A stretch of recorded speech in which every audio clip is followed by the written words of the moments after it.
नमस्कार दोस्तों, मैं हूं आपकी counselling expert Simi madam from Simi Duabi education consultancy services से। दोस्तों, आज हम बात करेंगे रीनीट 2026 में एग्जाम के लिए जिन बच्चों ने अपीयर होना था। 22,80,000 बच्चों ने रजिस्टर किया था, जिसमें से 20 लाख बच्चे अपीयर हुए हैं रीनीट में। और इन बच्चों का जो पेपर आया था, उस पेपर में किसका क्या रहने वाला है, इसकी हम बात करेंगे। तो सबसे पहले हम एग्ज़ाम की बात करते हैं। एग्ज़ाम जो था बायो का ईज़ी था, केमिस्ट्री का जो लेवल था वो मॉडरेट था और फिज़िक्स टफ थी। ये तो हुई एग्ज़ाम की बात। अभी बच्चे जो 70% बायो को टारगेट करते हैं, उनके लिए पेपर अच्छा गया। कुछ बच्चे जिन्होंने फिज़िक्स और केमिस्ट्री की भी बड़ी अच्छी तैयारी कर रखी थी, उन बच्चों के लिए थोड़ा-सा टाइम हार्ड रहा, क्योंकि बच्चों की अगर फिज़िक्स केमिस्ट्री में गलतियाँ हुई तो बायो के भी नंबर कट गए नेगेटिव मार्किंग की वजह से। कुछ बच्चे जिन्होंने बहुत अच्छे से प्रिपेयर कर रखा था, सब चीज़ें वेल प्रिपेयर्ड थी, तो उनको एक फ़ायदा हो गया जो 15 मिनट का टाइम एक्स्ट्रा मिला और जो बायो ईज़ी आ गई। इसलिए जो कट ऑफ रहने वाला है वो मिला-जुला रहेगा।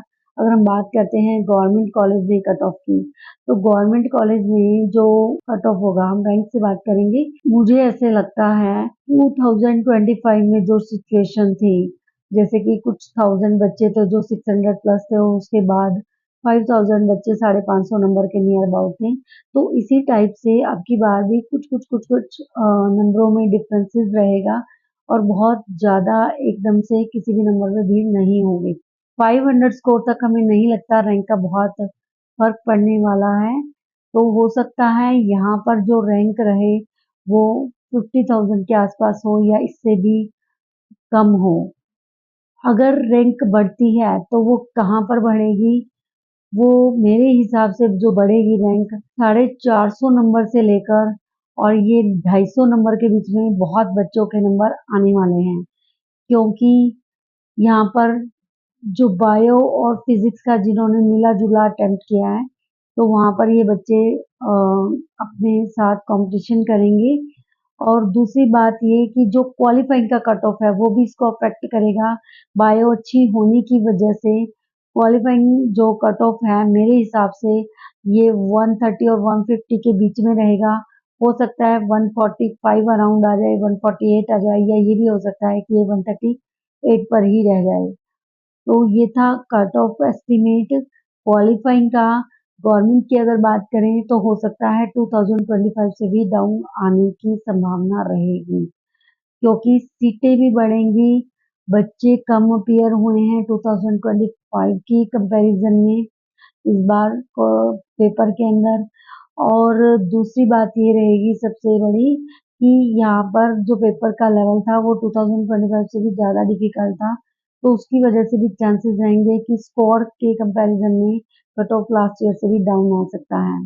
अगर हम बात करते हैं रैंक पे क्वालिफाइंग कट ऑफ की, तो हम मानकर चलते हैं अनरिजर्व्ड कैटेगरी के लिए ये जो रैंक रहने वाला है 30,000 के आसपास, 500 प्लस माइनस हो सकता है।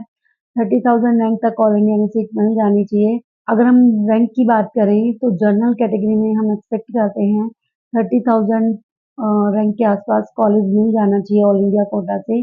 500 प्लस और 500 माइनस हो सकता है।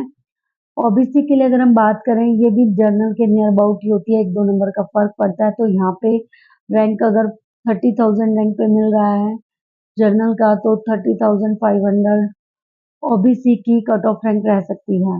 ईडब्ल्यूएस में भी बहुत ज़्यादा फ़र्क नहीं पड़ता, तो ईडब्ल्यूएस में भी 1000-2000 रैंक का ही फ़र्क पड़ता है। वहाँ पर भी आपको 32-33 हज़ार तक रैंक देखने को मिल सकती है। एससी एसटी की बात करें तो एससी में जो रैंक रह सकती है वो 1.5 लाख रैंक के आसपास रहेगा, और जो एसटी कैटेगरी के लिए है वो 170 से लेकर 180 लाख रैंक तक रह सकता है। तो ये तो थे आपके रैंक जिनमें आपको गवर्नमेंट कॉलेज में एडमिशन मिल सकता है ऑल इंडिया कोटा से। स्टेट की अगर हम बात करें तो पंजाब, हरियाणा, यूपी, राजस्थान, वहाँ की मेरिट के अकॉर्डिंग ही बच्चों को मिलता है। यूपी की मेरिट हमेशा हाई जाती है, हरियाणा की भी पंजाब के कंपैरिजन में हाई जाती है। पंजाब का कट ऑफ थोड़ा डाउन होता है एज़ कंपैरिजन। हिमाचल में भी एज़ कंपैरिज़न टू पंजाब जो कट ऑफ है वो सिमिलर सा ही रहेगा, बहुत ज़्यादा फ़र्क नहीं पड़ता है।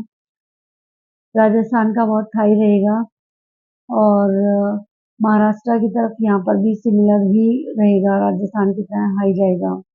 ये थे गवर्नमेंट के कट ऑफ रैंक। अगर आप अपनी काउंसलिंग को प्रोसेस करवाना चाहते हैं तो इसके लिए आपने क्या करना है, सबसे पहले अपना नेक्स्ट स्कोर एस्टिमेट और मार्क को देखकर करना है। उसके बाद एग्जैक्टली रैंक आपको रिजल्ट के बाद मिल जाएगी।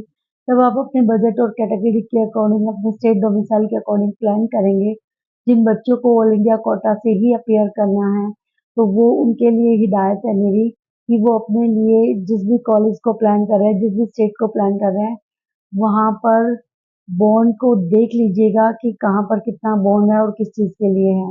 सभी चीज़ों को ध्यान में रखते हुए आपने अपने लिए एक परफेक्ट कॉलेज चूज़ करना है। अगर आपको इसमें कोई दिक्कत होती है तो आप हमें नीचे दिए गए नंबर पर कॉल कर सकते हैं।